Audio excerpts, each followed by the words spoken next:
ಈ 67 ಜನ ಟಾಪರ್ಸಲ್ಲಿ 6 ಜನ ವಿದ್ಯಾರ್ಥಿಗಳು ಒಂದೇ ಕೇಂದ್ರದಿಂದ ಪರೀಕ್ಷೆಗೆ ಬರೆದವರು. ಹೀಗೆ ಎಲ್ಲ ಕಡೆ ಇದು ಎಲ್ಲರೂ ಶಾಮೀಲಾಗಿದ್ದುಕೊಂಡು ಮಾರ್ಕ್ ಕೊಡೋರು ಶಾಮೀಲಾಗಿದ್ದಾರೆ, ಪರೀಕ್ಷೆ ನಡೆಸೋರು ಶಾಮೀಲಾಗಿದ್ದಾರೆ.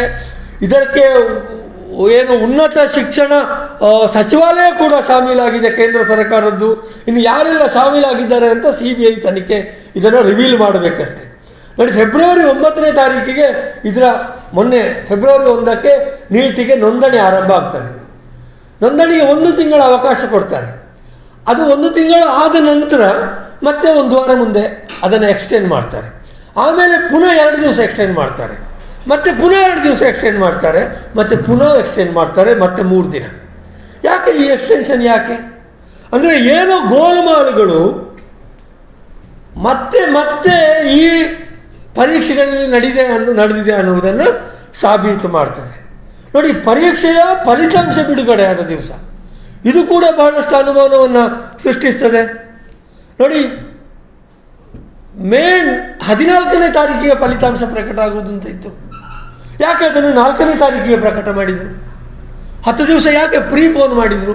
10 ದಿವಸ ಮೊದಲೇ ಯಾಕೆ ನೀಟ್ ಎಕ್ಸಾಮಿನ ರಿಸಲ್ಟನ್ನು ಪ್ರಕಟ ಮಾಡಿದ್ರು ಅಂತ ಹೇಳಿದರೆ, ಅದೇ ಜೂನ್ 14 ಅಂತ ಇತ್ತು, ಜೂನ್ 4ಕ್ಕೆ ಪ್ರೀಪೋನ್ ಮಾಡಿದರು. ಯಾಕೆ ಮಾಡಿದರು ಅಂತ ಹೇಳಿದರೆ, ಆ ದಿವಸ ಲೋಕಸಭಾ ಚುನಾವಣೆಯ ರಿಸಲ್ಟ್ ಬರ್ತಾ ಇತ್ತು. ಏನು ಲೋಕಸಭಾ ಚುನಾವಣೆಯ ರಿಸಲ್ಟ್ ಬಂದಾಗ ದೇಶದಲ್ಲೆಲ್ಲ ಒಂದು ರೀತಿಯ ಗಲಾಟೆ, ಗೌಜಿ, ಒಂದು ರೀತಿಯ ಗೆದ್ದವರಿಗೆ ಹಬ್ಬದ, ಸೋತವರಿಗೆ ಸೂತಕದ ವಾತಾವರಣ ಇರ್ತದೆ. ಆಗ ಎಲ್ಲವೂ ಒಂದಷ್ಟು ಸ್ತಬ್ಧ ಆಗ್ತದೆ. ಅಂಥ ಸಂದರ್ಭದ ಮಧ್ಯೆ ಈ ರಿಸಲ್ಟನ್ನು ಬಿಟ್ಟಿದ್ದಾರೆ. ಯಾಕೆಂದರೆ ಈ ಗೋಲ್ಮಾಲುಗಳು ಹೊರಕ್ಕೆ ಬರಬಾರ್ದು ಅಂತ. ಇನ್ನು ಇದರಲ್ಲಿ ವಿಶೇಷದಲ್ಲಿ ವಿಶೇಷ ಅಂತ ಹೇಳಿದರೆ, ಪ್ರಧಾನಮಂತ್ರಿ ಮೋದಿಯವರು ಈ ಬಗ್ಗೆ ಮಾತನಾಡುವುದಿಲ್ಲ. ಒಂದೇ ಒಂದು ಶಬ್ದವನ್ನು ಮೋದಿಯವರು ಈ ನೀಟ್ ಎಕ್ಸಾಮ್ ಸ್ಕ್ಯಾಮ್ ಬಗ್ಗೆ ಮಾತಾಡುವುದಿಲ್ಲ. ಇದೇನು ಹೊಸದಲ್ಲ.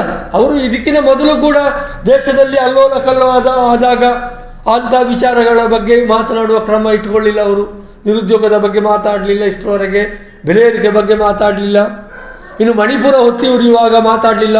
ಕೊನೆಗೆ ಬಹಳ ಒತ್ತಾಯ ಮಾಡಿದ ಮೇಲೆ 1 ಲೈನ್ ಮಾತಾಡಿದರು. ಈಗ ನೀಟ್ ಎಕ್ಸಾಮ್ ಆಗಿದೆ, ಅದಕ್ಕೆ ಕೂಡ ಮಾತನಾಡುವುದಿಲ್ಲ. ಅಂದರೆ ನಿರ್ಲಕ್ಷ್ಯ, ಎಲ್ಲಿಯವರೆಗೆ ನಿರ್ಲಕ್ಷ್ಯ ಅಂತ ಹೇಳಿದರೆ ತಾವು ಏನು ಮಾಡಿದರೂ ನಡೀತದೆ ಅನ್ನುವಂಥ ಭಾವನೆ ಕೇಂದ್ರ ಸರ್ಕಾರಕ್ಕೆ ಇದೆ ಅನ್ನಿಸ್ತದೆ.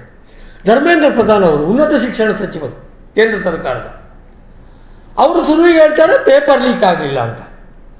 ಆಮೇಲೆ ಪೇಪರ್ ಲೀಕ್ ಆಗಿದೆ ಅನ್ನುವುದು ಸಾಬೀತಾಗ್ತದೆ. ವಿದ್ಯಾರ್ಥಿಗಳನ್ನು ಹಿಡಿದಾಗ ಅವರು ತಪ್ಪೊಪ್ಪಿಗೆ ಹೇಳಿಕೆಯನ್ನು ಕೊಡ್ತಾರೆ, ನಮಗೆ ಪರೀಕ್ಷೆಗೆ 1 ದಿವಸಕ್ಕೆ ಮೊದಲು ಪೇಪರ್ ಮತ್ತು ಉತ್ತರ ಪತ್ರಿಕೆ ಸಿಕ್ಕಿತ್ತು ಅಂತ.